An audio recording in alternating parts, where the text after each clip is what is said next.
Bienvenue au débat de la culture pop, l'émission qui revisite les films, les séries, les événements marquants. Et cette semaine, tout un événement marquant, Will, le Live Aid de 1985. Ben oui, on fait un retour dans le passé, un passé qu'on n'a pas connu.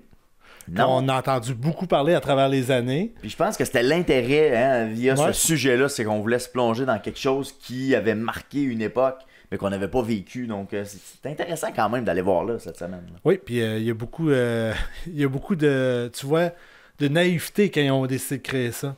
Qu'à cette heure, je crois que ce serait dur à faire parce que je pense pas que cette naïveté-là est encore possible, même littéralement. Mais je pense que même le sujet sur lequel traite le documentaire, enfin, l'événement au niveau de la famine en Éthiopie, il y avait comme un buzz, il y avait un gros buzz autour de ça, puis je pense que ça a servi justement de grosse motivation à Bob Geldof, qui est une des figures de proue finalement du Live Aid, pour pouvoir justement lancer ça puis aller convaincre les artistes. C'est quand même... c'est quelque chose, là. Il y a beaucoup d'artistes qu'on connaît peu parce qu'ils sont britanniques, mais il y a beaucoup d'artistes aussi qu'on connaît puis qui ont décidé d'embarquer là-dedans. À si court délai. Oui. On en parle dans le podcast. Là, en 12 semaines, monter un spectacle de cette ampleur-là. Puis même être annoncé avant d'être au courant qu'il jouait. Exact. C'était un tour de force magistral auquel il y avait de magistral, on va se calmer. Là, c'était pas si magistral. En 12 semaines, j'aurais tendance à Ils ont fait un tour de force. C'est un tour de force, là. Mais il y a beaucoup d'erreurs. Beaucoup d'erreurs. Le magistral est pas là, c'est pour ça que je joue. On s'accroche, on trébuche quelquefois, je pense, dans le parcours, mais ultimement, l'objectif est atteint. Absolument. On voulait sensibiliser les gens à une cause qui tenait à cœur à Bob Geldof, c'est-à-dire la famine en Éthiopie, parce que lui-même est allé sur place, aller constater la dévastation qu'il y avait là-bas, et puis... C'est grâce à un documentaire de CBC, justement. Exactement. C'est ce qui l'a forcé à aller voir ce qui se passait sur place. Puis en revenant, il s'est dit, là, faut que je fasse quelque chose. Puis le flash qu'il y a eu, c'est, on va faire un concert caritatif. On va lever des fonds. On va aller aider ces gens-là. Puis ça allait, tu sais, j'en parle pas pendant le podcast, mais tu sais, l'idée d'aller lever des fonds, c'était entre autres de lever des embargos parce qu'il y avait de la nourriture, il y avait des vivres qui étaient complètement bloqués dans le port en Éthiopie. Et il y avait un cartel au niveau du transport par camion qui était contrôlé par des gens, comme vous pouvez le constater, qui étaient... De bonnes personnes. Là. Pas de bonnes personnes. Donc les vivres existaient, ils étaient là, mais il fallait bypasser finalement cette espèce d'embargo-là. Puis lui, il s'est dit, regarde, ça n'a pas de bon sens, il faut qu'on trouve une façon de les contourner, puis ce que ça va prendre, c'est de l'argent. Puis c'est parti un peu de ça, tu sais, parce que c'était épouvantable, justement, de voir des enfants mourir. Puis même pendant le spectacle, on présentait justement ces images-là pour aller marquer l'imaginaire des gens. Mais forcé de croire que oui, j'ai pas dit que c'était magistral, mais il a réussi son coup. Ouais. Au début, il était pas sûr s'il allait le réussir, mais finalement, il a réussi. Puis ça, dans le fond, on revisite cet événement-là grâce au documentaire que la BBC a fait des années de début 2000. Ouais, c'est ça, 2005-2006, donc Against All the Odds. Donc, documentaire-là qui est disponible sur YouTube, on n'en parle pas non plus dans l'épisode, mais allez visionner, c'est quand même intéressant justement pour apprendre un peu le contexte dans lequel ça s'est fait, les artistes qui sont impliqués, que vous allez reconnaître évidemment, qu'on nomme pendant le podcast. Moi, en tout cas, je garde mon point, je pense que c'est magistral d'avoir réussi à composer cet ensemble d'artistes-là, c'est quelque chose. Là. Puis nous autres, on a réussi à avoir un invité magistral aussi, je pense. Oui, invité qui est Michael Blais, qui est notre expert musical au podcast. Je pense qu'il revient à chaque fois qu'on a un thème de musique à connotation musicale. Il est présent, puis évidemment, il nous accompagne avec ce sujet cette semaine. Pour aller visionner nos épisodes, parce que la saison, il y a encore des épisodes qui existent, qu'on a fait il n'y a pas si longtemps. D'autres qui sont à venir, mais pour suivre notre saison, Will, où est-ce qu'on regarde ça? Écoute, version YouTube, ça veut dire en image intégrale. On a notre page YouTube. Sinon, il y a une version de 28 minutes qui est faite pour la TVCBF, un raccourci du podcast. Sinon, version podcast audio, on a sur Spotify, sur YouTube Music, sur Balado Québec, sur Apple Podcasts. Et finalement, vous pouvez nous suivre sur nos réseaux sociaux, soit Facebook, X. Hey, je vais finir par l'avoir maintenant. Ouais, je suis confiant. C'est encore difficile. Instagram, TikTok qui survit malgré tout. Et Blue Sky. Yes, alors on se dirige tout de suite à l'épisode avec Live Aid 85. Le 13 juillet 1985, l'histoire de la musique et de l'humanité prend un tournant sans précédent.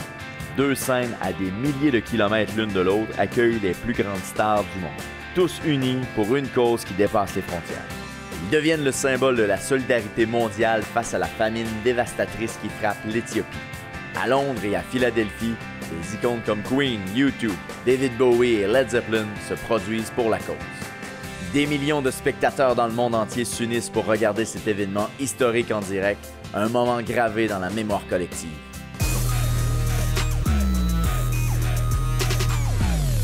Alors messieurs, on a écouté un documentaire Against All Odds qui parle du Live Aid 85. Alors autour de la table aujourd'hui, je pense qu'on n'a peut-être pas l'expérience en direct là. Hein? C'est un peu qu'on l'a vécu en direct, mais j'aimerais savoir est-ce que vous aviez déjà entendu parler de l'événement de Live Aid par le passé. Ben moi le souvenir, parce qu'on peut pas vraiment appeler ça un souvenir, mais tu sais, qu'est-ce qui me marquait, qu'est-ce qui m'a rattaché à Live Aid, c'est la performance de Queen. Okay. Et qui en a fait une bonne partie du film en hommage à Freddie Mercury. Fait que tu vois que ça a touché l'imaginaire, cette performance, mettons. Effectivement. Ben, ça a même été, tu sais, je regardais tantôt dans mes notes, ça a même été classé en 2005 comme étant la performance live de la meilleure de tous les temps. Ça a été considéré comme ça en 2005. Je sais pas si c'est encore le cas. Remarque, là, c'était de... C'était qui, non? C'était quoi ta question? Je pense que c'est le Rolling Stone Magazine qui avait sorti que cette performance-là, ça avait été la performance live la plus célèbre de tous les temps. Là. Ben, je pense que c'était le Rolling Stone Magazine. Même dans le mais... documentaire, il disait. Oui, même là, puis c'est un documentaire justement d'à peu près de ces années-là. Là, on avait déjà considéré cette performance-là. Puis je sais pas si vous avez eu là. Ben, c'est sûr que dans le documentaire, on voit pas l'intégrale de la performance, mais je sais pas si vous êtes allé le voir, le 20 minutes complet de cette performance-là de Queen. Ben, ça, je l'avais déjà vu avant, puis avec le film aussi. Tu le vois qu'il le recrée aussi le plus fidèlement possible aussi. Là. Mais je me souviens plus quel artiste, je sais pas si c'était dans le documentaire justement ou une entrevue pas longtemps après, puis il disait cette performance-là de quoi, elle dure même 20-25 minutes. Ah ouais, pas plus, là, c'est pas plus long que ça. Là, puis qui a volé le show de 16 heures de show complet, juste ce bout-là. Ouais, puis ça a marqué l'imaginaire, tu sais, comme tu le disais, ça a été repris dans le film là, Bohemian Rhapsody. Ouais. C'est ça, hein, le titre du film. Ça a été repris puis très bien refait. Quand on regarde les images en parallèle, ils ont vraiment fait un beau travail de recréer cette scène-là. Ah ben check, ils disent eux autres que c'est ben, ça c'est selon le site Melodymag. OK.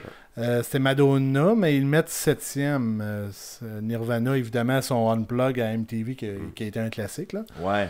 Il y a des trucs assez récents quand même. Ça, je sais pas. Là. Ben, ça, c'est une artiste très émergente là, des dernières années. Là, Tom Petty, Jeff Lynne. A Tribute to George Harrison. Ouais, ça doit être quand même bien. Ça doit être au... okay. Moonwalk pour la première fois. Je pensais que ça aurait été au Super Bowl, tu vois. OK. Fait que là, ça a été une performance live et 7e serait Queen à Live Aid. Ouais, selon eux.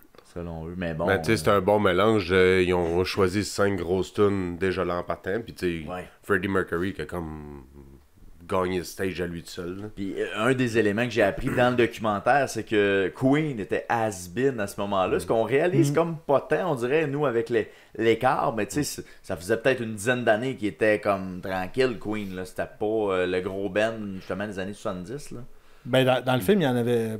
moi, pour revenir à ta question originale... Ben oui, toi, vas-y. Oui, Live Aid, moi, j'avais connu ça en 2014 avec... il avait fait je pense que c'était Live Aid 30 qu'il avait fait. C'était comme avec... je me souviens que c'était les princes Harry et Williams qui avaient organisé ça avec Bob Geldof. Geldof. Fait que j'avais commenté quand il avait fait ça, ben à ce moment-là, ben j'avais comme su qu'il y avait eu le Live Aid avant. Mais tu vois, la fameuse tune de Noël de Do They Know et Christmas avant, là, je pensais pas que c'était lié avec ça, par contre. Ça j'ai appris ça durant le documentaire. Moi, peut-être un shame, je la connaissais même pas avant d'écouter le documentaire. Ah non, t'as déjà entendu. Ben, j'ai les We Are the World, ça, je la connaissais, mais la tune de Noël. Crème, t'as jamais été dans un centre d'achat de ta vie ou à Noël? Ben, j'avais pas fait le lien, je sais pas. ça m'a pas frappé, ça. Mais c'est ça, fait que. Puis, la performance de Queen, moi, ça a simplement été lorsque le film est sorti que j'ai su que ça a été si gros que ça, parce que être bien réaliste, je savais pas du tout. Puis c'était quoi, tu t'arrivais? Ouais, c'est ça, qui était has-been. Dans le film, il en parlait justement que. Il était dans le documentaire, mais dans le film, ouais. Ok, je me rappelle pas pour le film. T'avais un Freddie Mercury dans le film, me semble, qui était comme stressé parce que justement, ça faisait longtemps qu'il avait pas fait de show devant une grosse foule puis tout, là. Ouais, c'est ça, il avait même failli même pas le faire, le live et du coup, je pense. Ben ouais. Ben écoute, disons qu'on apprend un peu dans le documentaire, un peu la façon dont ils ont organisé le Live Aid. Bon, écoute, dans le documentaire, c'est un documentaire qui date quand même, là, Against All Odds. Mais on y apprend quand même des choses intéressantes parce que nécessairement l'événement est terminé depuis 20 ans à ce moment-là. Donc on est capable de se situer dans l'action. Mais tu sais, de penser que ce show-là, avec l'ampleur qu'il a eu, a pris 12 semaines à faire. A pris 12 semaines du moment de l'idée à la réalisation. C'est débile, là. Ça n'a pas de bon sens. Ça là. peut plus jamais se produire en aussi peu de temps que ça. C'est fou. Ben, c'est toujours possible, mais c'est que c'est tellement d'énergie sur très peu de temps que c'est vraiment une dévotion totale. Parce que, justement, on en parlait avant, moi puis Vince, puis on était comme, tu sais, faire ce podcast-là, on fait 12 1 heure. Ouais. Puis crime, on se prépare pendant... un an, littéralement, là, genre oui. Tu sais. Puis eux autres, un show live, c'est quand même quelque chose, 6 heures de temps. De cette envergure-là. Sur 2 continents. Avec pas juste un band. Si ça aurait été un band tout le long, puis c'est genre le chanteur qui switch, tu sais, ça se fait quand même pas si bien, mais là, il faut que chaque band se réaccorde. Ok, on est prêt à jouer. Ils ont eu des problèmes de ce côté-là, côté technique aussi. Là, mais... Non, c'est ça. Maintenant, ça crée des pépins. Tu peux pas faire ça en 12 semaines puis que tout est au quart de tour. Là, tu sais. Mais c'est quand même fascinant. Qu'est-ce que j'ai trouvé? Tu sais, oui, genre, il y a eu plein de pépins puis tout, mais je trouve qu'il y a quelque chose de beau là-dedans. Dans le sens que c'est hyper naïf. C'est genre, ouais, on fait ça, let's go. Ben, ils ont comme été chanceux à quelque part. Ils ont été d'un bout à l'autre. Tous les grands événements, c'est ça. Ben, Woodstock. Là, c'est de ça que j'allais parler. On avait parlé un moment donné dans un podcast Woodstock. Ça a été le bordel. Mais tout le monde s'en souvient comme un des plus gros festivals. Mais ça a été de la merde de presque de A à Z. Ouais. Mais le monde était là. Il était bien heureux. Il vivait un moment. Il y avait plein de musique qu'il aimait. Fait que ça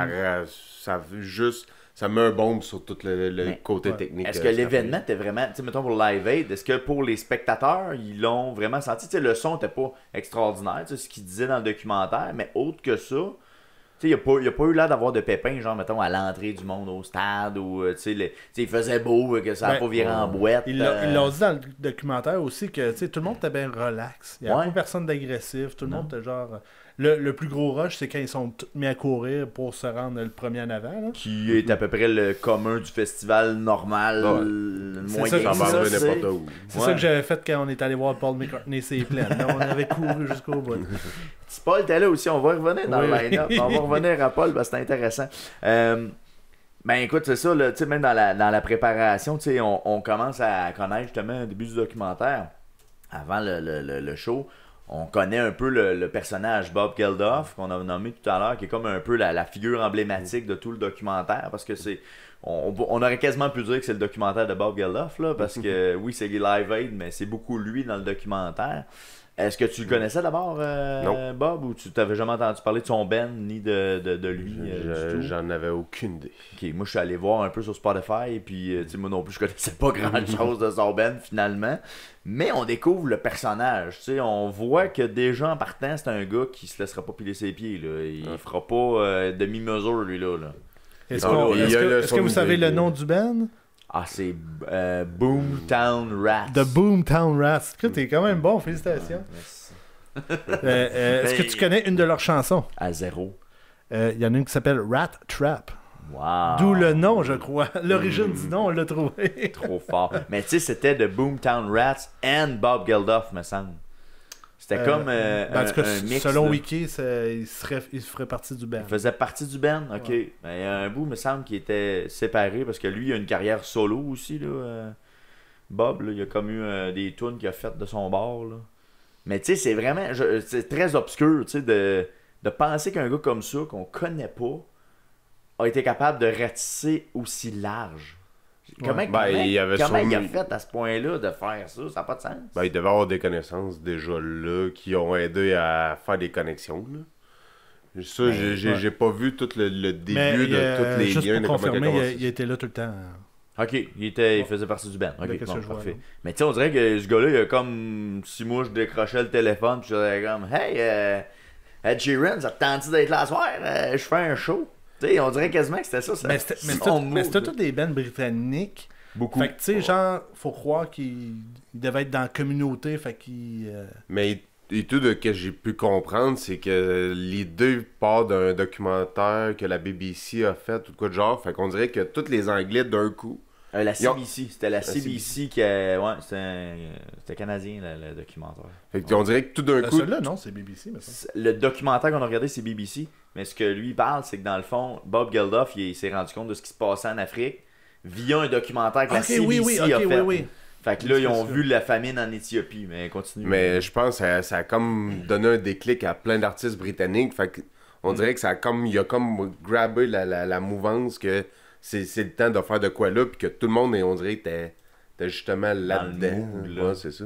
Puis c'était quand même quelque chose aussi parce qu'on a vu justement les images dans le documentaire. Je sais pas si ça va frapper autant que moi, mais ça faisait longtemps que j'avais pas vu des images aussi frappantes que ça, là, tu sais, de famine puis de misère humaine. Là, Ouais, puis ça avait l'air d'être assez cru aussi. là. Ouais. C'était pas Ben, chic. Là. justement, genre, ils ont passé ça live durant le spectacle. Ouais. Fait que c'est sûr que ça. Autant le monde qui devait être dans la foule, ça devait être comme. Ouh, ça doit être rough un peu. Ce bout-là, ça devait pas être si plaisant d'être dans la foule. Ouais, il savait pourquoi il était là. Non, c'est ça. Ah non, clairement, là, il l'avait dans la face, pas à peu près. Mais tu sais, We Are the World, c'est la même année en plus. C'est 1985. Ouais. Fait que Mais c'est le penchant américain. C'est la toune caricative du côté américain. Ouais, c'est ça. Tandis que la toune de Noël, c'est le côté britannique. Mais je me demande, c'est ça, je suis en train de checker. Qui a parti le bal? C'est-tu. Bob aussi. D'après moi, je pense que c'est Bob, là. Je suis pas mal sûr, mais. Ben, il y avait déjà Band Aid là, qui était un Ouais, ben, organisme de départ, mais Ouais. tu sais, ce bout-là il est moins clair, je trouve. Là, on n'explique pas tant pourquoi ça existait. Là. Mais tu sais, il y avait déjà comme une espèce d'entité qui existait, de ce que je comprends. là. Ouais, mais ça en a fait comme deux, parce que c'est ça, t'avais le Live Aid Band, ou quoi de genre, qui a fait Ouais. comme la toune britannique. Ouais. Puis aux États, je sais qu'il y avait un autre nom. Ils ont comme donné un autre nom de band, puis de... Il y a déjà un documentaire aussi sur Netflix. Là, Ben, qui ça, c'est est USA entièrement for là-dessus, Africa. là. Ouais, c'est ça. c'était Ouais, le band, ouais, c'est ça. C'est ça. Puis il y a le documentaire Netflix qui parle de la plus grande nuit de la pop ou quelque chose Ouais. comme ça, là, il me semble. C'est ça le Ouais, titre. je l'ai écouté, puis il était quand même bon aussi. C'était hein. quand même pas pire. Mais Ouais. est-ce qu'on fait référence à Live Aid là-dedans ou Absolument pas tant? pas. On est vraiment que sur le comment on a fait la toune puis Bon, ben, on a tu vois, rassemblé les genre, artistes. C'est tout de suite après que le Band 8 a sorti Do They Know It's Christmas. Ok, Eux autres, ils ont fait leur penchant après ça. ok, ben quand même. Parce que eux autres, ils l'ont. Do They Know It's Christmas, c'est sorti en décembre 84. Et ils ont enregistré le 28 janvier 85. We Are the World. We are the world. Ok. Fait que, tu sais, en un C'était mois, pas mal, ils se sont. C'était le moment de ça. Là. Ouais. Et on revient que tu sais, ça a pris 12 semaines à faire, que techniquement, tu sais, on rencontre un peu les producteurs, de comment ils ont réussi à faire tout le package avec les satellites pour que tout soit fonctionnel avec un des réalisateurs des Olympiques de Los Angeles.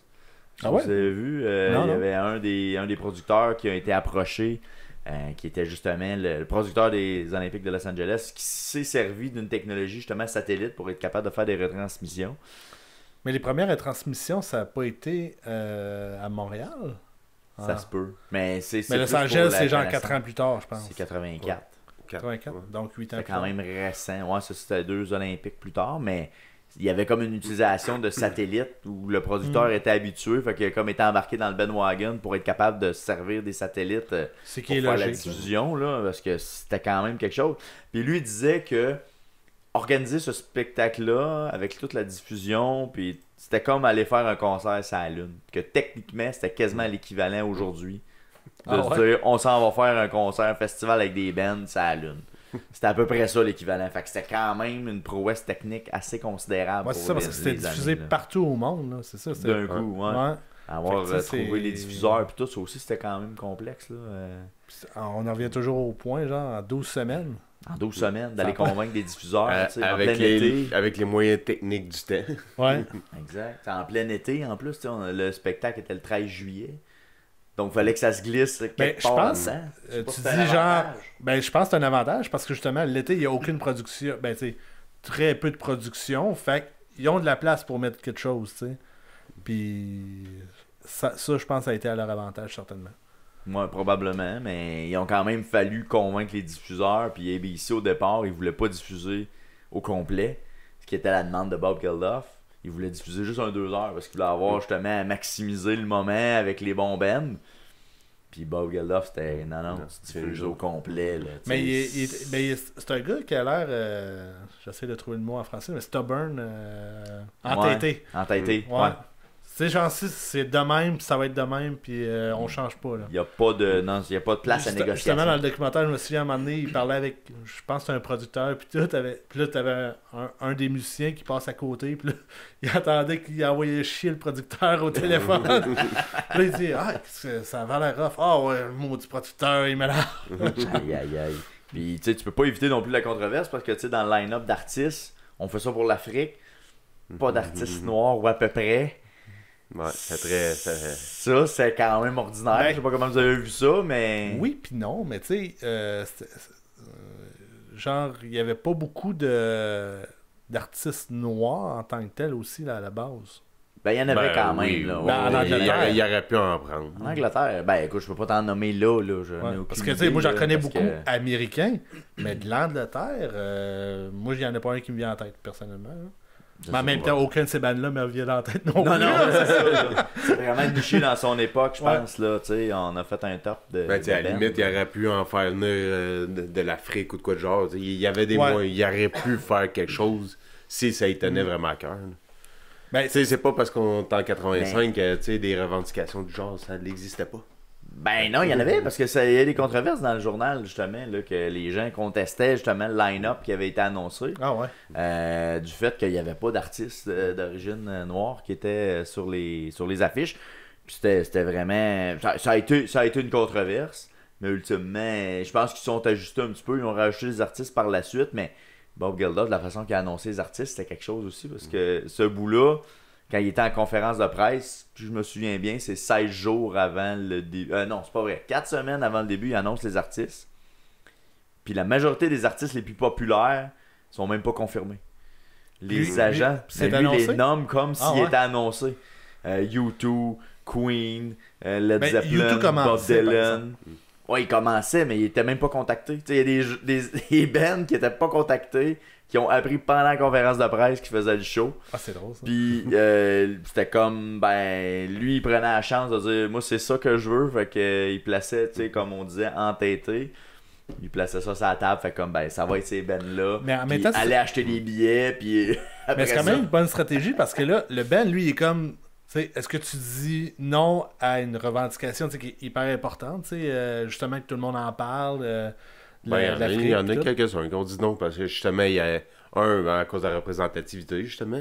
Puis deux, il y en a qui disaient ça va être un shit show cette affaire-là. Ouais, c'est Ouais, vrai. j'irai pas faire 20 minutes de show, scraper ma tournée pour aller faire 20 minutes là. Tu sais, il y a eu ça aussi là, dans la négociation, mais sa technique à lui, c'était d'appeler YouTube. Il faisait comme hey YouTube, tu vas venir parce que tel autre que tu connais va être là, puis si tu viens pas, lui il est là, puis tout a l'air fou parce que t'es pas là, puis Il faisait de la triangulation, notre ami Bob, pour essayer de convaincre les gens à venir à son C'est un bon truc pour faire ça en peu de temps. Mais c'est un fin négociateur. Mais je pense qu'il y a cette qualité-là quand même, là, malgré tout. Là, il y avait vraiment cet entêtement-là, mais aussi cette habile Puis je me demande si, négociation. tu sais, on le voit un peu dans le documentaire, s'il y avait une connexion avec la famille royale qui pouvait peut-être l'aider. Parce que la famille royale avait l'air assez impliquée dans le projet. Parce que je sais pas si... Ben, Diana, j'étais-tu là? Ouais, Oui, t'es là. c'était là, ouais. Elle serrait la main Charles. à chaque personne en Ouais, rentrant. c'est ça. hein. Au Ben, ouais, c'est Ouais. ça. Là, Puis elle était là, je pense, les 2 premières heures. ouais, au début du Charles, lui, spectacle. il était perdu. Lui, il a aucun... Ben, il était comme... Ouais. Il aurait mis une tambourine, ça aurait bien fait, là. Mais Diana était dedans, par exemple. Ouais, je pense qu'elle était elle a aimé ça. là. Ouais. Mais, tu sais, j'ai trouvé ça quand même particulier, tu sais, quand ils les placent dans les estrades, ils ont vraiment l'air d'être juste comme dans les estrades populaires. Ils ont pas l'air d'être dans une loge, là, tu sais, ils sont comme entourés de gardes du corps, tu sais, on voit qu'il y a un entourage. Mais ils sont dans les estrades, là, comme tout le monde, là, dans le fond. C'est spécial, par exemple. Ben, ça n'existait pas les loges dans les années 80. Peut-être, mais tu sais, le Wembley, je sais pas qu'est-ce qu'il y a. Mais il a ils disent, sûrement été ils disent rénové la suite depuis. royale.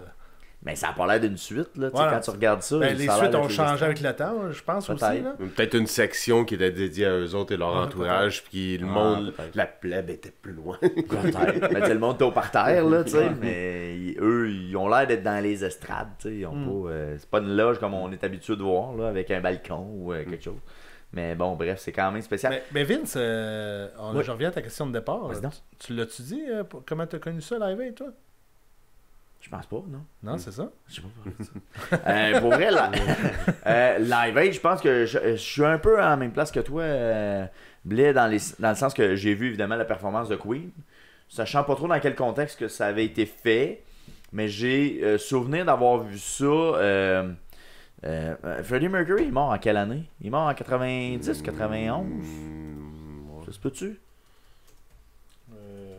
Vite de même, je sais pas, mais je vais te dire ça dans 91. 91. J'ai un très vague souvenir de genre la rétrospective de la carrière de Queen quand il est mort. Mais c'est sûr qu'ils ont pris À note de ça, TV. ouais.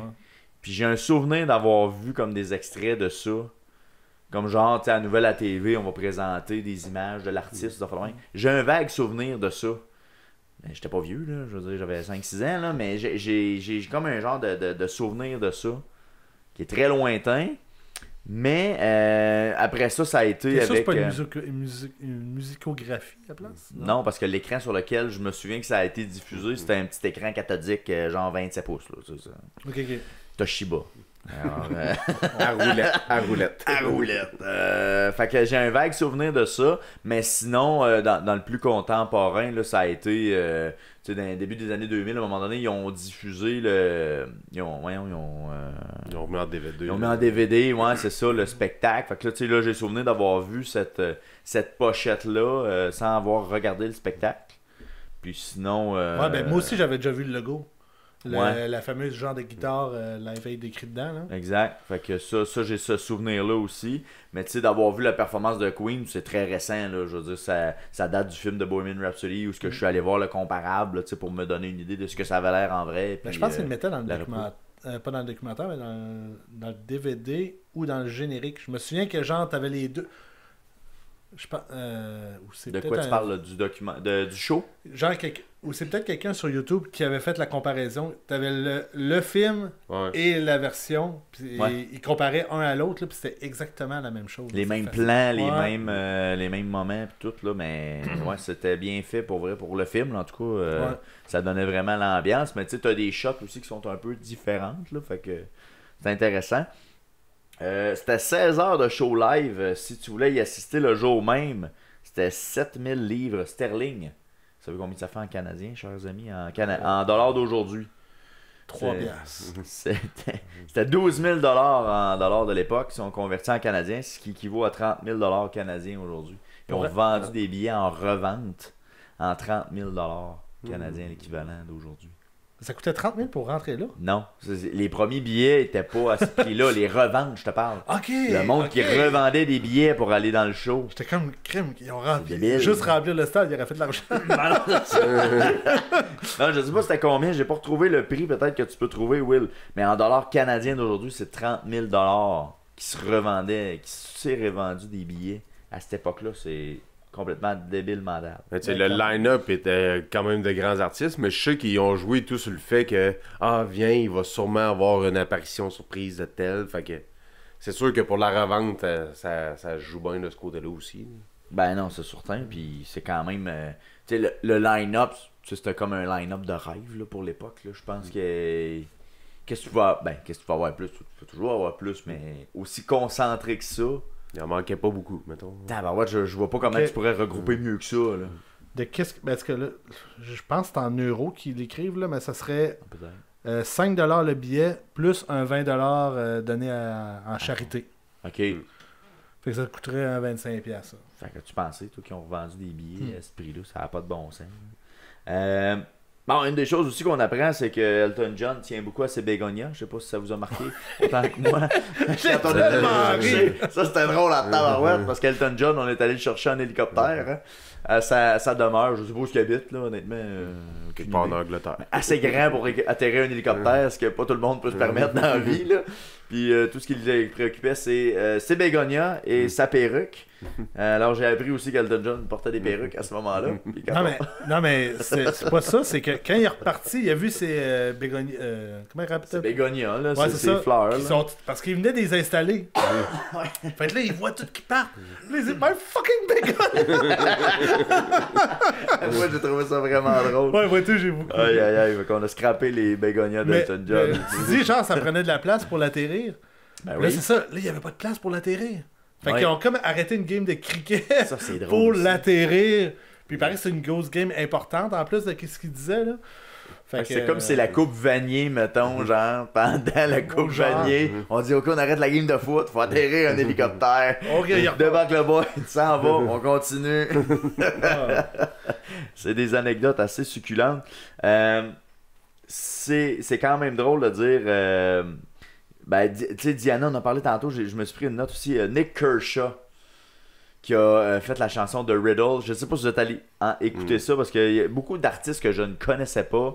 Puis tantôt, on ferait la liste. Peut-être de faire la liste, ouais. mais tu sais, lui, il capotait parce que Diana l'a comme reconnu. Tu sais, il s'est comme présenté, okay, il a comme fait... Bonjour, moi c'est Nick Kershaw. Ah oui, je vous connais pour la chanson de Riddle. Puis il regarde, elle me connaît. C'est comme lui, il capotait, là. Mais t'as vu là-dedans et tout le pouvoir que la famille royale avait. Je sais pas si c'est encore ça, là, mais avait à l'époque.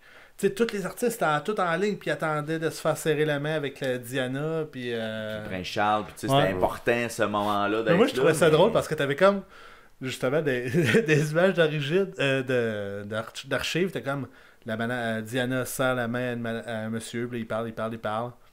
30 secondes avec l'autre. L'autre fait juste se faire serrer la main, alors que les deux autres, entre les deux, genre des bonnes conversations. Moi, je suis comme, ouais, c'est ça. Ah, ben, je suis pas si connu que ça. Moi, genre. Même pas. C'est quand même rigolo, mais. Puis l'autre élément aussi, ben, on a essayé de faire des stunts là-dedans pour essayer de rendre ça grandiose, parce qu'on voulait faire de la cote d'écoute. Phil Collins qui décide qu'il fait le show à Londres, part le show à Londres, prend un Concorde pour traverser l'Atlantique pour aller à Philadelphie pour aller faire une autre tourne. Ça, je veux faire une parenthèse. Là. Vas-y. Moi, je comprends pas pourquoi il n'y a plus de Concorde dans la vie. Ça faisait trop de bruit. Mais ça prenait 2 heures, man. Ouais. Faire Londres-New York. Ouais. Là, ça devait pas être là. C'était-tu Philadelphie? C'était Londres à Philadelphie, probablement direct, parce que... Mais man, ça calmerait... ça serait tellement plus le fun pour des voyages, là. Ah oui, c'est certain. Tu pourrais aller faire une fin de semaine en Europe et revenir, là. Ben oui, c'est ça. Dans un contexte comme ça, serait possible. Je me souviens, on change carrément de sujet, là, mais je me souviens qu'il y a un monsieur qui habitait à Paris, qui travaillait à New York, puis il le faisait soir et matin. My C'est God. peut-être pour ça, c'était peut-être trop pour l'environnement. Il avait trop d'aller-retour. Mais je pense qu'un des éléments, c'était le bruit. C'est trop bruyant parce que ça traversait le mur du son, entre autres. Mais il y a eu des accidents, par contre. Là, aussi, je pense, ouais. Moi, je pensais que c'est ces accidents qui avaient créé ça, mais le bruit, j'avais jamais entendu parler. Mais, il me semble qu'il y a le bruit. Mais ça se peut. Mais crime, tu sais, oui, en tout cas, il y a une façon, je pense, de peut-être... Je sais qu'il y a des compagnies qui essaient de le ramener. Pas nécessairement à Concorde, mais genre une version 2, là, ça serait cool. Je suis pour. Peut-être avec les batteries maintenant. Ouais, Peut-être c'est qu'il y a de quoi, un petit turbo qu'on peut donner. Mais quand même, il l'a fait. Il s'est quand même fucké le fuseau horaire pour aller faire 2 shows le même jour sur 2 continents. Pour encore le là, même des spectacle. stunts, la fameuse entrevue à la radio. C'est là que je m'en allais. Quelle idée de schnout. C'est quoi Là, l'idée? je l'ai pas vu, ce bout-là. Ah C'est non? que genre, il Vas-y, dit ouais. alors on a Phil Collins en direct du Concorde. Puis là, le pilote donne le micro à Phil Collins. Puis il dit non, moi je suis pas supposé faire ça, mais là je te le fais. Puis là, genre, alors Phil, comment ça passe ton voyage? C'est juste pour montrer que la technologie est comme rendue là. Bon, on Ben, va c'est parler de ça. quelqu'un dans un avion, là, tu sais, mais. Mais c'est ça, dégueulasse. il y a un des animateurs qui dit en tout cas, grâce à la technologie, on a eu une entrevue. L'autre à côté il dit j'ai aucune idée qu'est-ce qu'il a dit là, mais c'était vraiment cool. C'est malade. On a entendu juste un petit bout de phrase, genre, mais Ouais. les autres t'es bien contents. Ça, c'est malade mental. C'est très drôle aussi parce que dans la diffusion, là, tu sais, on passe tu sais, d'une place à l'autre. Tu sais, l'Inde, à un moment donné, il embarque, puis tu sais, à un moment donné, les Russes, ils embarquent. Si vous venez ce qui arrive avec les Russes, c'est du monde qui cueille des cerises. Avec le show continue en background. Non mais ils entendent la musique, mais c'est comme des Documentaire, c'est quoi? cerises. Ouais, c'est ça. C'est devenu comme célèbre. Ça a été repris ensuite, mais tu sais, c'est des cueilleurs de cerises qui. Mais dans quel sens ça a été repris? Comment? Comme dans quel sens ça a été repris? Ben, ça a fait comme le tour dans le sens que c'est comme les Russes Ça a été qui ont parodié, décidé. genre. Ouais, c'est Ok. ça, parce que c'était un peu. Ben c'était quand même drôle en effet. C'était quand même drôle de voir les Russes. Puis tu sais, quand on a switché au show, la performance musicale était presque finie. Ouais, là, c'est c'est- ça. ah. Finalement, on t'a juste vu cueillir des cerises. Fuck off. Sinon, ben écoute, on continue peut-être dans le spectacle, là, tu sais, mais on voit quand même Bono, le jeune U2 qui entre en scène. Tout un pad, tout un molette quand même, faut lui donner ça à Bono. Comment vous avez trouvé son move d'aller dans les estrades, dans Ben, les... je trouvais ça un peu malaisant. flammes? Ok, vas-y. Moi c'était genre il y a une noire là! Toi, viens ici! On se colle! Je suis comme ok. Mais Ben, ça, je suis comme. Ben, je sais pas si dans le documentaire ou une lecture j'avais fait autre de ça, mais moi, de la façon que j'avais compris ça, c'est qu'il est allé sauver la fille parce qu'elle était en train de suffoquer parce qu'elle était trop jump pack dans la foule en avait. Non, Puis- c'est pas ça. Ouais, non, Non. non. Mauvaise lecture. C'est peut-être la version modifiée là. mais- Mauvaise Peut-être, lecture. mais tu sais, il voulait connecter avec quelqu'un du public Ouais. d'origine noire. Fait que ça a donné que cette madame-là, c'était la plus proche. Mais tu sais, moi aussi, j'étais un peu comme toi, oui. J'ai vraiment fait comme, c'est toi, pareil comme c'est comme, Ouais. je te choisis, puis on va faire des photos ensemble. Ouais, c'est ça, un J'ai- peu ce style là. J'ai comme vraiment l'impression que c'était vraiment très malaisant, très mal placé. Là. Puis moi, je trouvais ça- J'aimais mieux ma version. Je trouvais ça beaucoup. Je trouvais ça drôle, tu sais, dans le documentaire, il parle de Ben. Tu sais, il joue de la musique, mais là, ils savent pas ce qui se passe parce qu'ils le voient pas. Ben non. Puis là, ils sont comme, on continue ça à jouer. On sort d'une scène. Nous qu'il avons pas dit- parlé avant. Fait que, tu sais, là, on était sur le bord de dire, on arrête. Il voit la main de Bono qui remonte, genre, ok, on continue. un autre coup, un autre tour. Tu sais. Mais je sais pas combien de temps, tu sais, dans le documentaire, évidemment, il coupe le moment. Là, tu sais, on l'a pas Mais intégral, mais je sais pas combien de temps ça a pu durer pour qu'il se demande. Tu sais, ça fait comme 3 minutes qu'on fait ça. Ben, ça devait être un genre de Ça 5 va être minutes. là. long, là. Un genre de Ouais, 5 c'est ça. minutes de quoi de genre, sûrement. C'est même pour le monde qui regardait ça, il devait voir. Peut-être qu'il devait voir sur les écrans, remarque, parce que tu sais, les écrans étaient avancés, mais le Ben devait pas voir ou. Certainement, il n'y avait pas de moniteur clairement avec ce qui se passait. Ben, ça n'existait pas, tout simplement, à l'époque. Carrément. Des moniteurs, je veux dire. Mais il y avait des écrans quand même pour le public. Oui, non, Mais c'est ça. pas mais pour le band, mettons. C'est ça, ouais. Ouais. Parce que, tu sais, il y avait une limite d'écran qui peut être projeté. Là. En même temps. Là. Mais moi, j'ai trouvé ça drôle. Justement, tu parles des performeurs. C'est lorsque, genre, il a dit, bon, c'est qui va commencer le show, puis tout. Puis là, Bob, justement, il dit, ben, c'est clair, c'est statu quo. Oui. Là, tout le monde fait, C'est qui ça? Hey, tu vas même voir sur Spotify qu'est-ce qu'ils ont fait. Il y a plein de bands comme ça que pendant le documentaire, je suis allé voir, je dis, Colin, peut-être qu'ils ont un one-hit, mettons. mais puis, c'était quand tu sais, même tu fais bon. comme Pour vrai, je trouvais ça bon. Ah ouais? Je connaissais pas, mais je trouvais, genre, c'était comme... entraînant. peu pas. ça movie, pouvait, là. c'est ça pouvait être happy, genre, pour, justement, je trouvais ça fitait avec l'événement. Fait qu'il y avait comme bien Moi, tombé TikTok, ça sur n'a l'autre. aucun esti rapport, mettons. Mais pour ça fitait. Mais je pense que leur gros hit, je pense que c'est Rocking All Over the World. Mais une affaire que j'ai jamais entendue, tu sais, c'est toutes Ouais. ces bands-là, mettons, là, comme on a nommé tantôt Boomtown Rat, là, toutes des tunes que je suis allé voir qui est les plus écoutées, j'ai quand même jamais entendu ça de ma vie. C'est même pas des reprises, parce que des fois c'est des tunes qui ont été reprises là, dans les années 80, il y a quand même pas mal de tunes des fois qui ont été reprises. Beaucoup de ces chansons-là, la première fois de ma vie j'entendais ça, là, ça sortait de nulle part pour moi. Ben, ça sortait de la Grande-Bretagne. Ben oui, mais en Mais tu sais, même c'est un peu temps- comme quelqu'un qui arrive au Québec, puis là, ils ont écouté le top 5 franco. Ok, ouais. Ils vont se demander c'est quoi. Qui est Éric Lapointe? Ouais, genre. Oui, c'est un très bon exemple pour elle. C'est un rocker, ça! T'es très fort. Bon, écoute, là, on se transporte éventuellement à Philadelphie. On voit que le show commence aussi en même temps. Puis là, Il commence à 6h, je pense. 6 En heures Angleterre. après. Ouais, c'est 6 heures. Ça faisait 6 heures qu'ils jouaient. Là. c'est ça. Fait qu'il est 6h le soir en Angleterre. On se trouve à être midi, si on veut, à Philadelphie. Le show commence à Philadelphie. Puis là, on a un line-up qui est différent, évidemment plus américanisé. Brian Adams qui starte le show. Notre Canadien. C'est un Canadien, mais quand même, je trouve qu'il a parti fort, tu sais, malgré tout. Tu sais, il y avait une impro à faire au début, là, pour starter le show. Ouais, il là. fallait qu'ils disent Hello London, je sais pas trop. quelque chose Exactement, puis il était comme pas certain de sa shot, mais que finalement ça a super bien sorti, puis il a parti Summer of 69, puis on dirait que le show a comme. Il a démarré vraiment fort, plus qu'à Londres, là, selon moi, même si Statu Quo, bon, ils sont happy, là, mais rien à comparer avec ce qui s'est passé à Philadelphie, moi je trouve. Là. Mais le seul inconvénient, c'était le son. Il y avait eu des problèmes de son, fait que la transmission, ça. Mais malgré ça, genre, tu sais, c'était Summer of 69 qui jouait, évidemment.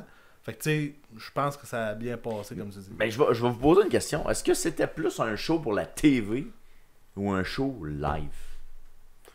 D'après moi, c'était à TV.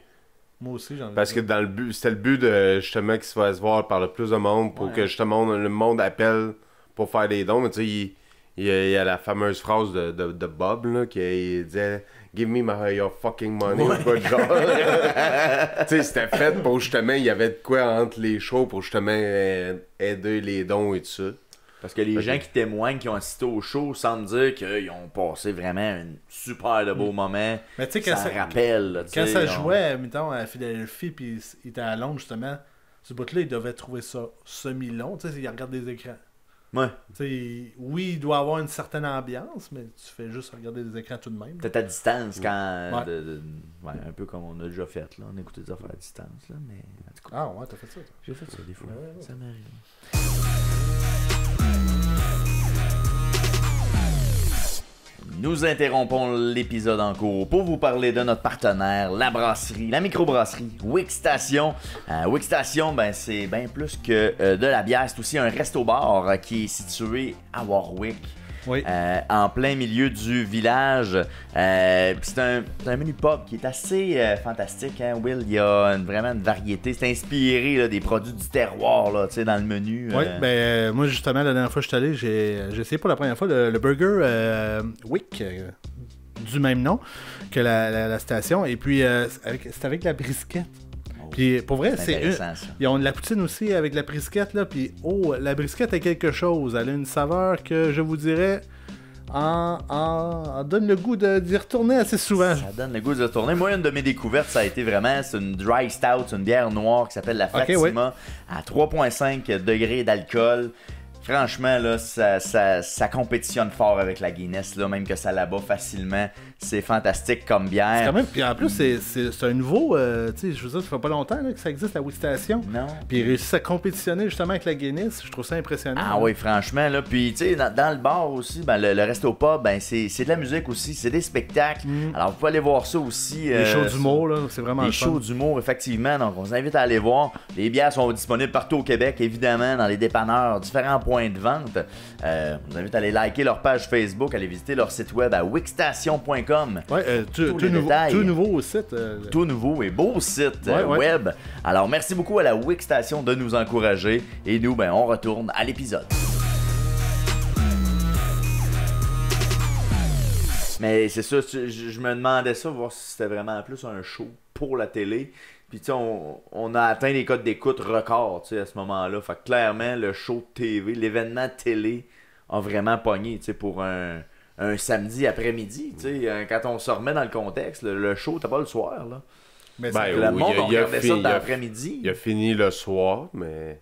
Au début, ça marche pas tant, tu sais, pour la récolte de dons, là, justement, le Give me your fucking money, c'est parce que ça fonctionnait pas au départ, là, tu sais. Ah, ça a pris du temps avec sa décolle. Ce bout-là a comme aidé à faire débuter les... Ben, les qu'est-ce doses, que- là. qu'est-ce qu'ils disent dans le documentaire, c'est plus quand il a présenté David Bowie, quand il a fini son show, puis il a présenté le documentaire de CBC, justement. Ouais. Là, ça a comme, tout le monde a, ok, moi je donne de l'argent. Là, ils ont commencé à avoir Mais des c'est sûr que téléphones, c'était tout puis- de suite après qu'il dit Give me my money, please. Ouais.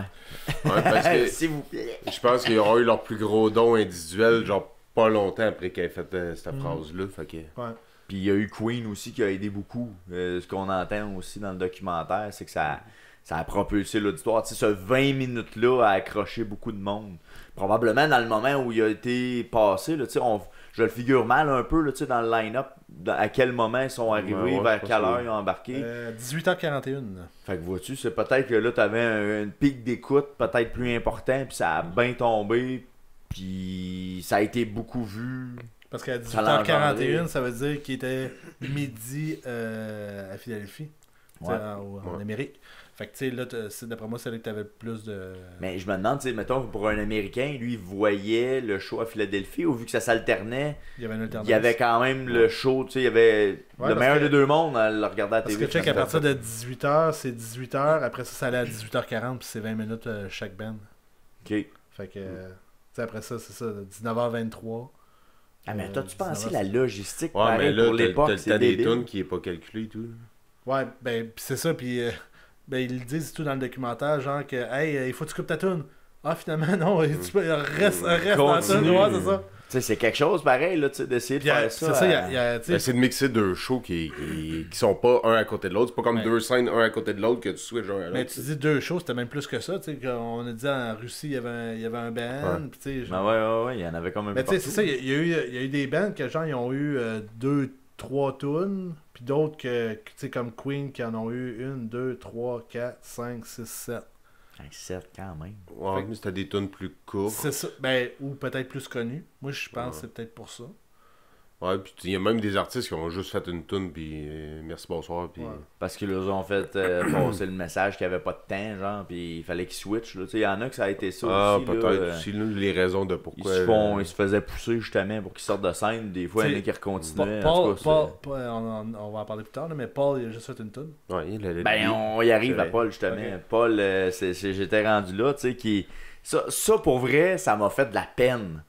Je sais pas vous autres, là. Oui, C'est la absolument. preuve que c'était pas fait pour un show live. il y avait pas de son live. Mais, Ouais, c'est ça. mais Paul, il a l'air très serein avec ça, dans le sens qu'il a dit Ouais. la foule chantait avec moi, fait que ça a été sweet, genre. Mais Ouais, quand tu sais, même. le piano, il l'entendait, c'est juste lui qu'on n'entendait pas au début, les 2 premières minutes. Là. Mais tu sais, C'est le quand même contexte, 2 c'est minutes. beaucoup. 2 minutes sur une tune de 4, là. Hey, écoute, puis tu sais, le gars en plus qui sort de sa retraite, Ouais. de son poste, John Lennon est mort. Puis c'est la première fois que je fais un show, je me fais convaincre par mes enfants, ma femme, d'y aller. Ah, tu vois, j'avais pas tout ce historique-là, par contre. Ouais, ben Paul, c'est ce qu'il raconte dans les faits, c'est que au départ, il voulait pas vraiment le faire. Il était pas intéressé. Puis c'est vraiment sa femme, ses enfants qui ont dit non, père, vas-y, tu sais, fais-le. Ça va te faire du bien. C'est puis- ça serait une bonne affaire. Fait qu'il finit par dire ok, c'est bon, je vais aller le faire. Puis là, il arrive, puis il se prend une technique là, je suis comme ah, man, pourquoi? Parce que ça aurait été vraiment un moment incroyable. Tu sais, s'il y a de quoi, ça aurait dû fermer le show, là, tu sais. Mais là, ils ont chanté une autre tune. Ben, ça finit sensiblement le show, c'était le dernier band. Ouais, mais après ça, ils sont embarqués avec Do Do They They Know Know des Christmas Time. Ça, c'est quand même bizarre. Tu sais, je comprends que c'était la tune du moment, mais en juillet, je chantais ça. Ben, c'était la Ouais. tune du. Ouais, du moment, probablement. C'est Pas comme- non, mais pas du moment, c'était la tune qui était reliée à. là. À ça, là, Tu sais, ouais. c'était tous les artistes qui ont chanté étaient dans. Mais dans c'était le- mauvais. Je sais pas que vous Ben, c'est sûr, il y avait 3 micros pour 50 personnes. genre. C'était. Puis t'avais le producteur qui chantait à travers ça. Ben oui, ça marchait fuck all, là, tu sais, me semble. Paul McCartney avec son piano. Après ça, tout le monde embarque tu sais, pour chanter, peut-être. Ça aurait été juste correct, mais écoute. On dirait qu'ils ont comme genre, C'était oh, on drôle, va aller sur scène puis on va la chanter. Mais on dirait qu'il avait comme pas pensé à l'arrangement, tu sais. technique, La technique, là, c'est genre, oh, on C'était prend le micro, improvisé. puis ça, ben. C'était improvisé d'un Ouais. bout à l'autre. là. Tu sais, il disait à un moment donné, justement, il y a une fille qui était en arrière, puis non, c'est toi, c'est ton solo, viens-t'en. Puis là, genre, elle est comme, Tossez-vous, j'arrive! Ben, mettons, celle aux États, je l'ai pas vu à quoi ça ressemblait, mais We Are the World, sûrement, ils l'ont sûrement fait un peu boboche, même dans le show live et tout, parce qu'aux États, ça finit avec ce tourne-là aussi. Ouais. Ben, il me semble, oui. Aux États, ils ont la même affaire, aux Ouais. États. Ouais, ils ont fini avec leur tune qui était We Are the World. Mais ah, c'est le mais même ça, c'était pas Do They Know, c'était Ouais, We Are c'est the ça. World. Ouais, c'est ça.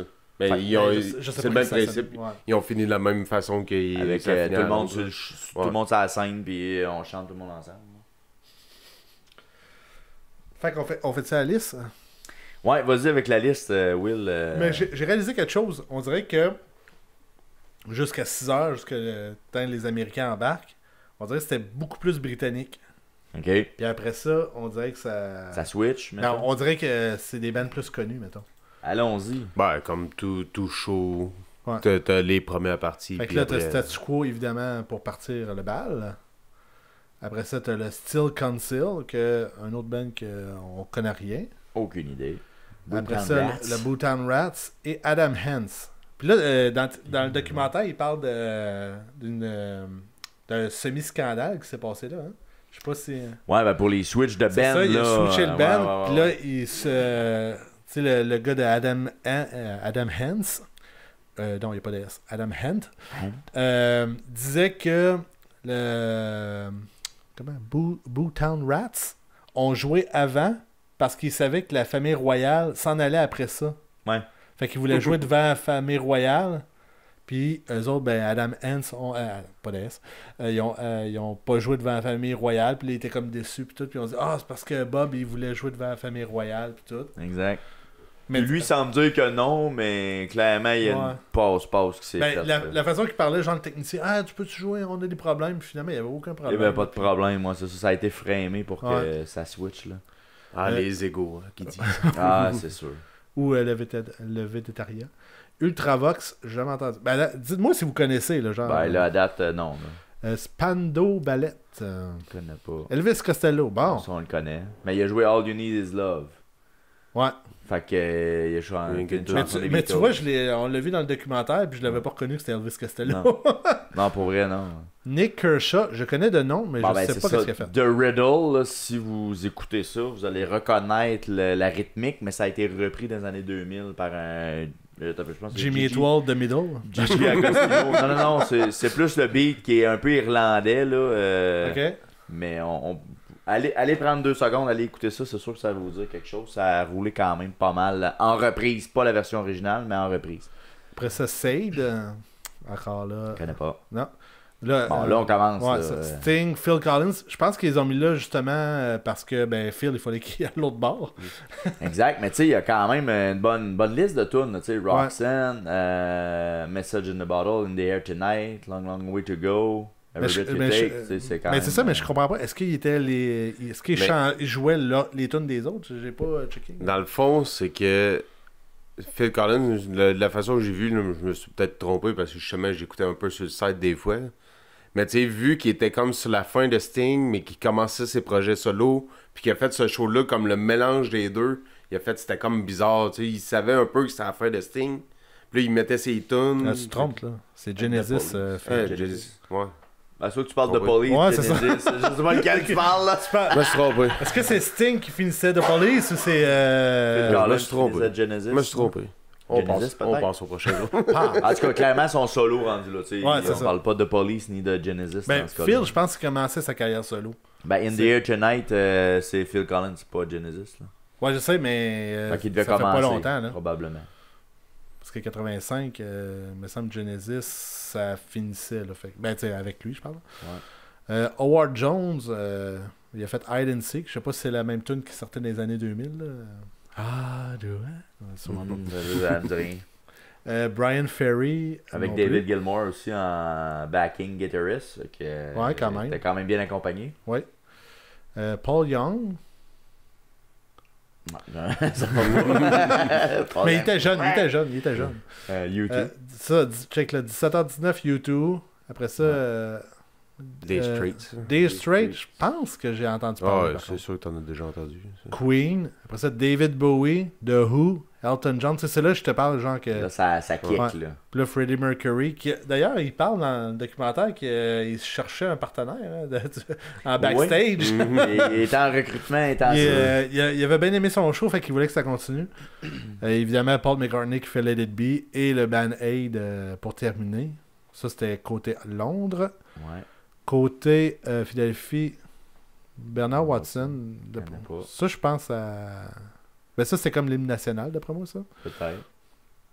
Mais Bah oui, check. Amazing Grace, ouais, We Are the World. Tu vois, on commence. Ouais, mais il est où, chose Chose qui... Brian Adams, Brian ben, il me Adams. semble qu'il était là au début. Ben, c'est ça. Je il suis est un peu peut-être comme- plus loin, puis ils nous ont Ouais. viré ça. Ah, ben. Ah, c'est parce qu'ils ont commencé en même temps. Check 8h51 du matin. Fait que c'est à midi, peut-être. Plus C'est bas, ça, là. ouais. Mais Brian check. Adams a embarqué. For Top Calme, Illusion. Black Sabbath, Black ils jouaient Sabbath. Silver Black Honor, c'est Sabbath. Ah, ouais. Ouais, quand même. Mais c'était leur retour, je pense, pour ça. Mais tu sais, genre, un band pour la paix, Black Sabbath, me semble, c'est pas ça que j'ai dans la tête. Genre, juste ça de même. là. Mais tu sais, quand on parlait de faire un stunt, je pense que Black Sabbath, c'est un show réunion pour le Live Aid. Ben, un peu comme Led Zeppelin. Tu sais, on Ouais. a un peu Ouais. le même principe, là, un peu plus tard. Là. Run DMC, ça c'était classique.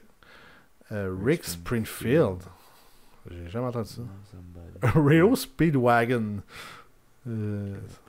Crosby, Still and Nash. Ouais, ça, je Judas pense que j'ai Priest. déjà entendu. Ouais, Judas c'était Priest. attendu. Je pense que c'était un retour, eux autres aussi, Crosby, Still and Nash. Les Beach Brian Boys. Adams, c'est ça, c'est à midi. Ouais, c'est ça, c'est ça. c'est là qu'il vient dire bonjour Londres. Ouais. Les Beach Boys. George Thorogood.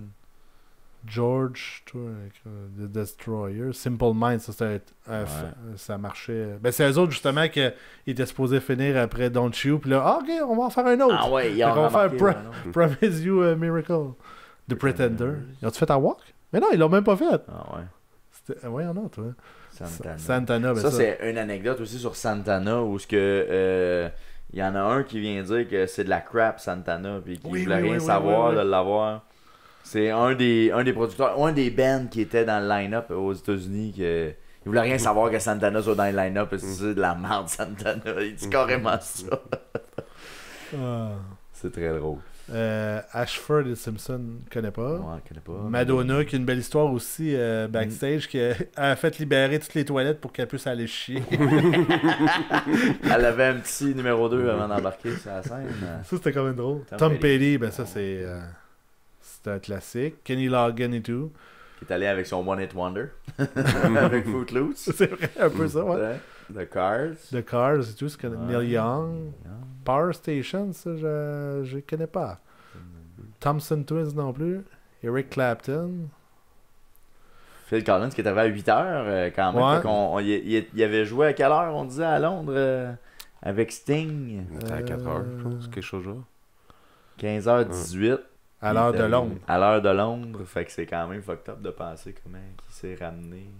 Non, mais c'est... 2 heures, ça veut dire que. Ouais, c'est fucked up. C'est l'avantage du Concorde. Ça, Ah ouais, c'est ce que ça prend.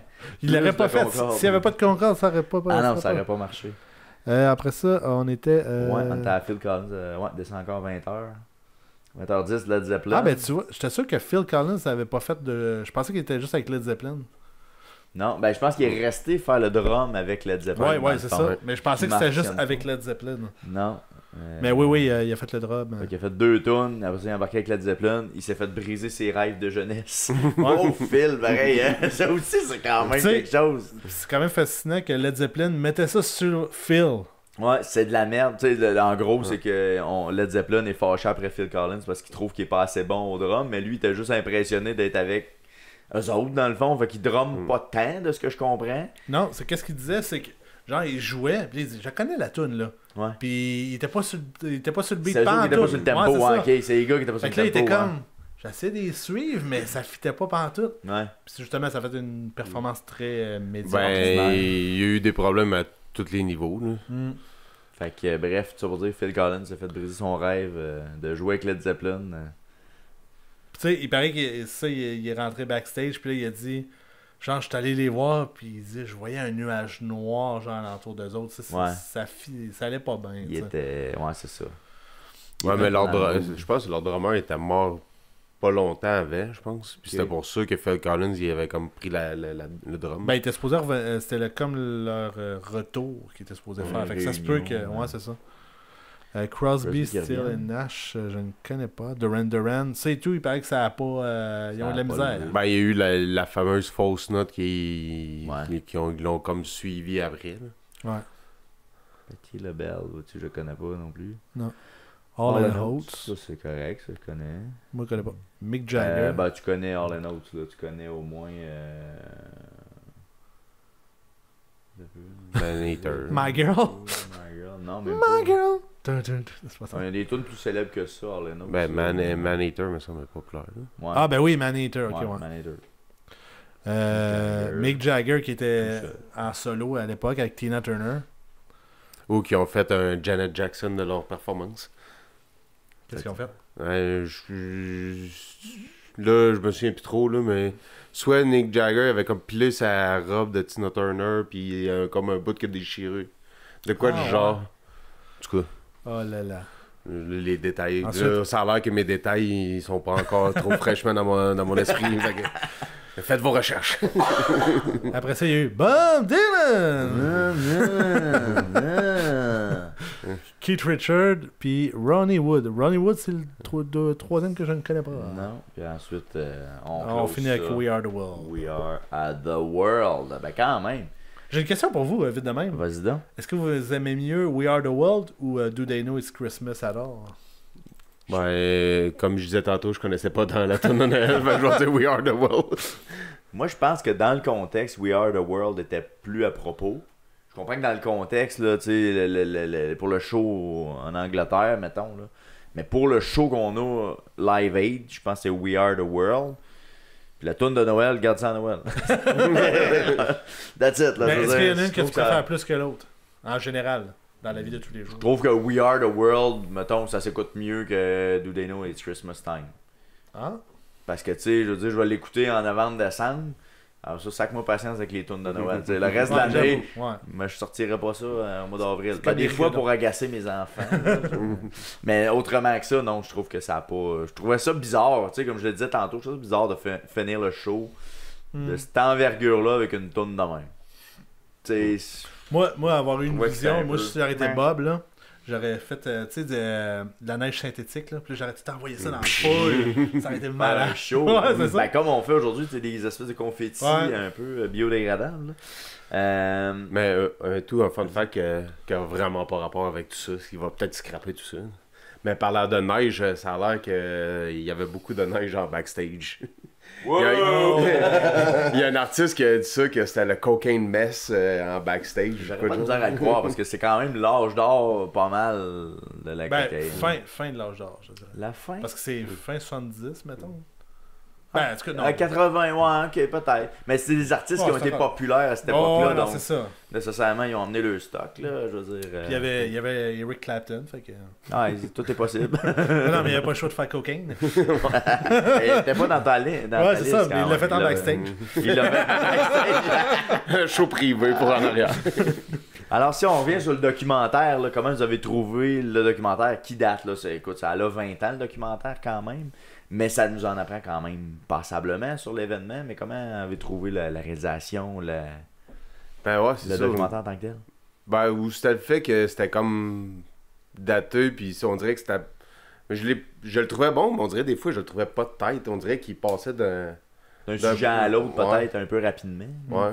Tu sais, on dirait qu'il concentrait pas, mettons, le bout organisationnel après le bout de show, tout ça. Tu sais, t'avais un bout, puis là, il revenait sur le bout là, il revenait sur là... Il y avait une certaine chronologie dans la journée, mais on dirait qu'il allait tellement faire des références un peu partout. Ouais. Des fois, on dirait ça, je perdais le beat de ouais, on est-tu rendu dans le bout de quoi c'est parle. Mais tu trouvais qu'il y avait une chronologie? T'sais, moi, je savais pas quelle heure qu'il était à chaque fois. Ben, genre, il disait pas assez, je trouvais. Avec des effets 24. Ouais, c'est ça, là. Hey, ça, c'est ce qui fait que le documentaire est daté dans le temps. Et très mal vieilli. Tu sais, la réalisation 24 avec les mortaises, là, c'est sûrement ça qu'on appelle? Je veux dire oui. Mais tu sais, les mortel, je écrans pense que c'est ça, insertés, ouais. en tout cas, les écrans serrés, là, tu sais. Dis l'effet tourné fort. C'est l'effet 24, là, tu sais. Là, on va créer de la tension dans le documentaire, tu sais. Mais c'est vraiment. il n'y a aucune tension, c'est ça l'affaire. Ben, pas de temps. Ben, un peu, parce que tu sais qu'il y a quand même un edge de. On sait pas trop si ça va marcher, tu vois, des fucks techniques. Tu sais, on s'attend à ce qu'il se passe quelque chose parce qu'ils mettent tellement d'emphase là-dessus. Mais on a parlé un petit peu avant le tournage, puis c'est ça. Moi, les 5-10 premières minutes, là, j'avais de la misère à embarquer. Puis on dirait que quand le show a parti, là, j'ai commencé à vouloir suivre. Parce savoir que là, qu'est-ce qui allait se passer, comment ça allait se dérouler. Mettons. Puis bizarrement, on dirait que les potins ont sorti. Là, t'as genre les chroniqueurs de la BBC qui disaient que hey, on suait notre vie, puis ça n'avait pas de bon sens. On était dans un cubicule avec des... Puis à l'époque, les spots, c'était pas comme nos spots d'aujourd'hui qui sont pas chauds. Là, ça réchauffait à la place. Puis ça, ils disaient, on avait des airs climatisés, mais ils faisaient trop de bruit, fait qu'il fallait l'arrêter. Fait que là, on n'était pas plus avancé. Ça marchait pas. Puis, tu sais, même les animateurs qui ont pris pour la BBC, c'était comme des gars de radio de BBC 2 qui faisaient un show la fin de semaine. Une heure. Tu sais, c'était des nobody, là. Tu sais, ils étaient pas connus zéro, puis ils ont été pitchés. Fait comme, tiens, c'est toi que ce show-là, le plus gros show. Puis il y avait pas d'informations non plus, genre. Il y avait rien, c'est ça. Il parle à un moment donné, le gars, de l'air climatisé, il vient pour réparer l'air climatisé ou quelque chose du genre. Puis il pense que c'est un artiste. Il dit on était à 2 minutes près de l'avoir en entrevue. On est sûr que c'est lui qui va embarquer, tu sais. Alors, qui êtes-vous? Mais c'est quand même particulier. Tu sais, ils se sont tellement... Ils ont tellement passé proche de se planter à plusieurs occasions, mais ils s'en sont tout le temps sortis. C'est malade comment ils ont été capables de tout le temps pallier à toutes Parce qu'ils étaient bien entourés. Ça, je pense, ça a beaucoup aidé. Parce que, mettons, si justement, tu sais, peut-être c'était des amateurs, mais peut-être aussi qu'ils étaient plus ad-lib. Tu sais, ils étaient comme, OK. Ouais, faut se débrouiller. C'est ça, il se passe quelque chose, OK, on est prêt à... On fait de alors que corrige, le gars de, mettons, BBC One, lui fait, je ne peux vivre dans ces conditions, je sacre mon camp. Ouais. Puis, tu sais, là, t'es pas plus avancé, t'as plus d'animateur. T'es capable d'aller dans la brousse. C'est ça, ça veut dire. C'était des broussailleux. Ouais, puis ils voulaient faire leur nom, fait que peu importe le défi, on va se débrouiller, puis on va l'avoir. Puis... Bob Geldof est devenu Sir Bob Geldof. T'es quand même sacré Sir. C'est à cause de sa performance. Non, pas nécessairement à cause de sa performance, mais vraiment avec tout ce qu'il a fait par la suite, parce qu'évidemment, lui, il a poursuivi dans ses actions caritatives. Éventuellement, il a même...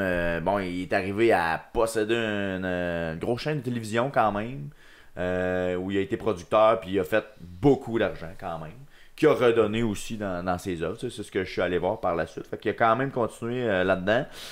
Mais ma question pour vous, ce serait qui pourrait incarner le Bob Geldof de nos jours? Est-ce que vous voyez quelqu'un qui pourrait avoir ce bagou, cette audace de pouvoir recréer un show comme celui-là? J'ai pas la réponse. Moi, je pense avoir une réponse, mais pas présentement. Éventuellement, peut-être? Ouais. Ben, c'est correct aussi. Je me souviens pas de son nom. Aïe, aïe. La petite fille suédoise. Là. Greta. Ouais.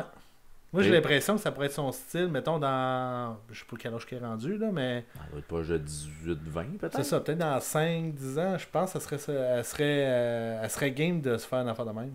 De faire un gros show, mettons, mais là, pour la planète, là, peut-être, parce que là, ça serait un autre sujet, là, mais dans ce genre-là, mettons, là, qui pourrait rallier...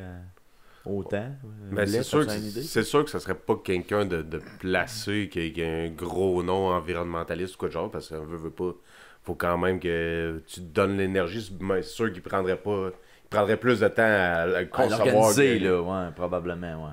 Mais tu sais, une tête vraiment qui détonne plus qu'un autre présentement, moi non plus, j'ai pas tant un nom qui est. Parce que tu sais, j'essaie de voir quelqu'un qui est reconnu à travers le monde, qui a un côté pacifique. Il n'y en a pas tant que ça.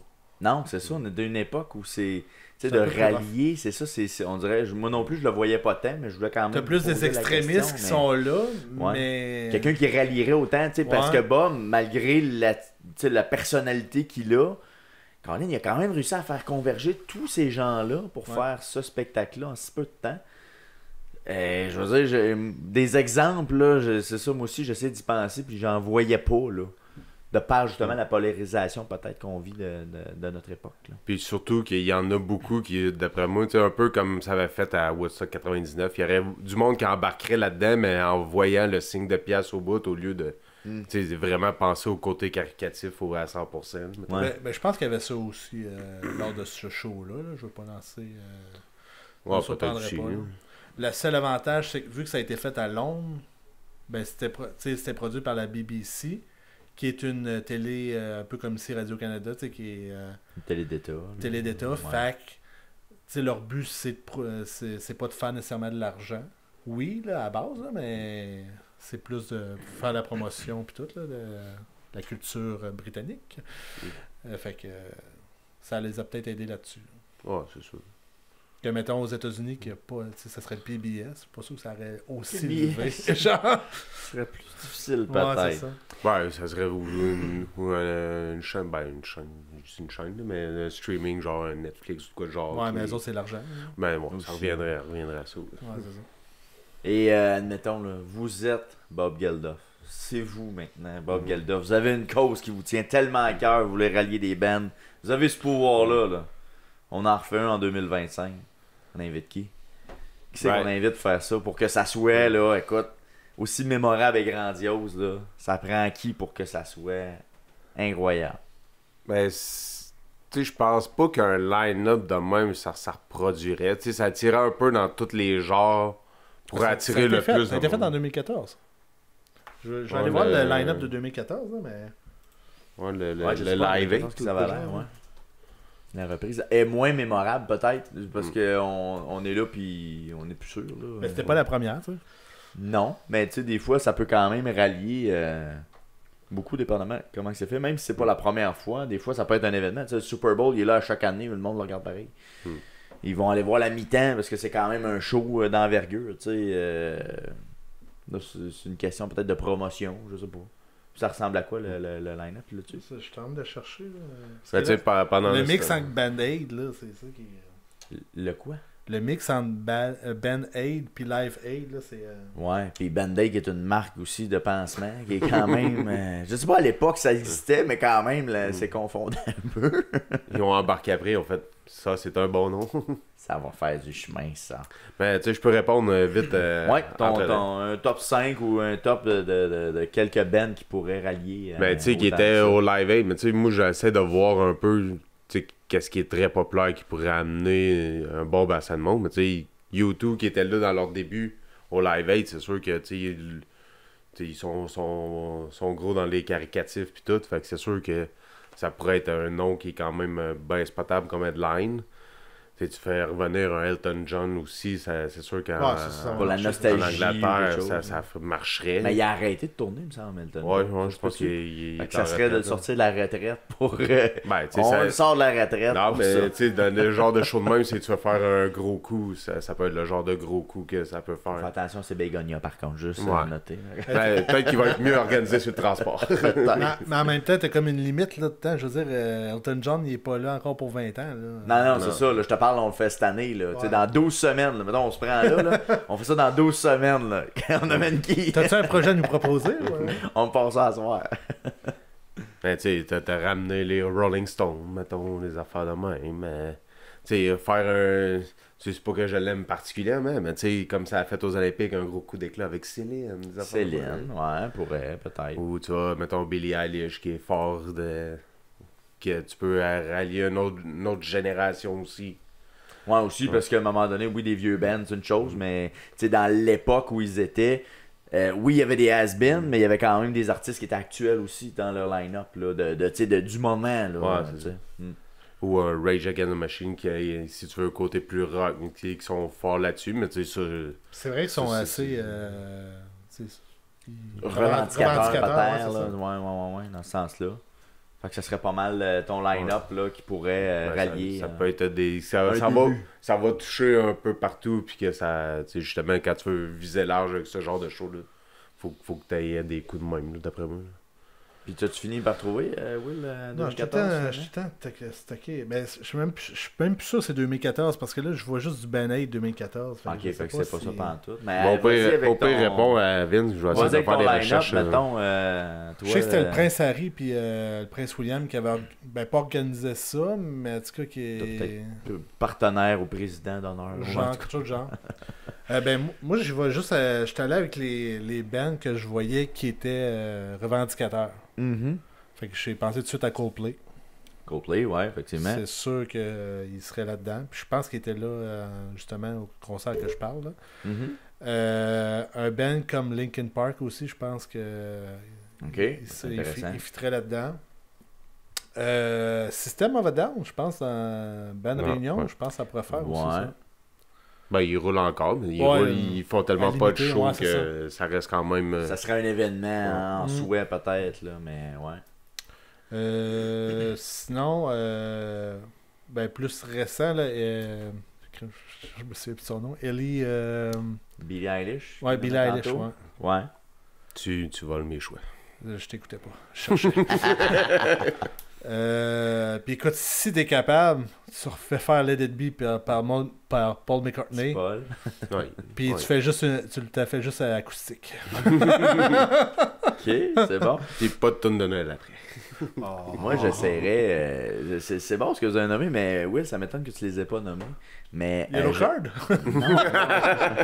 Mais je suis pas sûr que ça serait si extraordinaire. Mais pour toi, peut-être. Mais je pense que si tu es capable d'aller chercher les Foo Fighters puis Dave Grohl a tellement de contacts dans le milieu de la musique, j'ai l'impression que ça pourrait influencer d'autres bands à embarquer dans l'aventure. Possiblement. Je pense que ça pourrait peut-être aider. Mais son influence a descendu un peu récemment. Peut-être. Mais tu sais, il y a quand même des contacts pas mal dans le milieu de la musique. Puis tu sais, c'est un gars aussi qui a quand même des causes humanitaires à cœur. Il l'a. Pardon. Tu sais, sinon les autres, vous avez nommé U2, Coldplay, Rolling Stones. J'avais pas pensé à U2, mais c'est sûr que U2. Mais ça, Blais l'a nommé tout à l'heure. Mais Rolling Stone, pas sûr que je veux voir ça nécessairement. 85 sont encore en vie. Encore. Puis tu sais, après ça, tu sais, dans la pop plus récente, mais là, il faudrait que tu ailles avec. Là, j'avais BTS, Imagine Dragons, tu sais, qui rallie peut-être un peu le rock, le pop, tu sais, ils ratissent un peu large. Mais j'avoue qu'à BTS, c'est eux autres qui sont coréens? Oui. Fait que c'est quand même, ça pourrait être intéressant pour amener une autre partie du monde, justement, à être relié c'est ça. Je pense, écoute, puis je connais pas tant BTS que ça dans la vie, là. Mais tu sais, je pense qu'un mix de même, on pourrait peut-être rallier quelque chose d'intéressant. En tout cas, une carte comme ça, on essaie de toucher un peu à toutes les générations, là, autant du très vieux, du plus il y a 20 ans, puis du plus très très récent. J'ai l'impression qu'un show comme ça, pour que ça marche, c'est un peu les ingrédients que ça C'était en 2007, c'était un concert pour Diana. Pour Diana, dans le décédé, ça faisait comme au moins c'est ça, mais c'était comme... Attends, moi, je l'ai, les artistes du Live 8. Du dernier... c'était il marque-tu l'année? C'est pas Live 8 comme le chiffre, ça se peut-tu? 2005. En 2005, ok. C'est peut-être ça de bon. Puis, ça ressemble à quoi? Mettons, je vais prendre Philadelphie parce que ça va être plus, mettons, le côté américain. Là. Mais tu sais, je vais nommer les artistes que je connais le plus là, parce qu'il y en a une bonne liste. Là. Okay. Mais tu sais, mettons, Alicia Keys, Black Eyed Peas, Bon Jovi, Dave Matthews Band, Def Leppard, Destiny's Child, Eagle, Jay-Z, Kanye West, Linkin Park, Maroon 5. C'est là que ça s'est fait, Beyoncé puis Jay-Z? C'est Will Smith, Stevie Wonder. Mais tu vois, genre, entre autres, ça fait combien de temps de ça? Là? Ça fait 20 ans? Ça va faire 20 ans. Ouais. Je connais plus de bands qu'en 85. Ouais. Je sais pas si... c'est sûr que c'est plus... Tu connais plus de bands en 85 ou ceux que j'ai en 2005? Ouais, mais là, c'est sûr que là, c'est plus... constanciel. Mais si tu check, mettons, la version London, mettons, peut-être qu'il va y avoir des bands obscurs. Il y avait Coldplay, Elton John, Dido, George Michael. Dido, elle a disparu. Madonna, Mariah Carey, Paul McCartney, Pink Floyd, R.E.M. Pink Floyd, Robbie Williams, Snoop Dogg. Dogg, il est partout. Sting. C'est lui qui serait dans le Concorde partout, lui. Sting, The Killer, The Who, U2. Ah, quand même, un bon line-up pareil aussi. The Who, il était là à l'origine aussi. Ouais. Fait que tu sais, les deux, des bons line-up quand même, mais honnêtement, j'ai peut-être un petit faible pour le côté britannique, par exemple. Je trouve que, de ce que tu as nommé, peut-être qu'il y a des bands que tu dis que tu connais pas, mais tu connais bien la musique, là. Mais je trouve que le côté britannique, je le trouve plus intéressant. C'était quand même... C'est assez solide, là. Ouais, il y en avait des bons. Ouais. Ben, je pense Tu que sais, c'était j'ai ça, passé c'était vite, là, mais tu sais, il y en avait plein, là. Je les ai pas toutes nommées. Excusez si votre band Mais, favori n'a pas été nommé. mais ça avait été à plusieurs places, de qu'est-ce que je vois? C'était à 8 places en même temps, c'est pour ça le live. Quand même. Ah, logique. 8 places, quand même. Il y avait Park Place à Barrie, ça, je sais pas c'est où exactement. Là. Ça doit être en Grande-Bretagne, je pense. Il y avait à Berlin, au Japon, en Afrique, à Édimbourg, en Écosse. Il y avait à Johannesburg, à London, C'est beaucoup de Grande-Bretagne. là, qu'est-ce à que Moscou, puis à Paris, puis à Philadelphie, Quand même. puis à Rome. mais ça, c'est une autre question. J'ai pas eu la réponse dans le documentaire, mais pourquoi Philadelphie? Pourquoi pas New York? C'est comme... Je comprenais pas. C'est la Philadelphie, c'est la place de la Le liberté ou la place d'indépendance. Ouais, mais Je sais c'était trop, pas je l'espace sais à pas New York qui était pas certain pour l'extérieur. Ah, peut-être. Il mentionne, mais c'est tellement rapide dans le documentaire, là, je me souviens pas clairement, mais il me semble que c'est une question de à quel endroit on va le faire à l'extérieur. Ah, peut-être. Je pense que c'était ça le défi, puis qu'à Philadelphie, c'était plus facile de Il y trouver avait cet espace. les infrastructures pour genre, ça. ouais, que New York avait pas, genre, pour ce qu'il voulait faire. Tu sais, c'est pas bien loin. Là. Non, je pense que c'est à 2 heures. Là, mais, Non, oui, c'est pas très loin, mais je pense que c'était une question. Quand j'ai vu de... Philadelphie, mais pourquoi pas New York? Mais, tu sais, C'est une question de l'espace qui était peut-être pas adéquat. Mais avec vos suggestions, écoute, on l'envoie dans l'univers. Des fois que ça se referait, on aimerait bien ça. Puis on fait un live 12. on en fait 12 places en même temps. On met Victo sur la main. On le fait à soir. Hey, merci beaucoup les gars, c'est super gentil d'avoir regardé. Merci Bled de t'être déplacé. On va regarder Live Aid avec nous. Ça fait plaisir.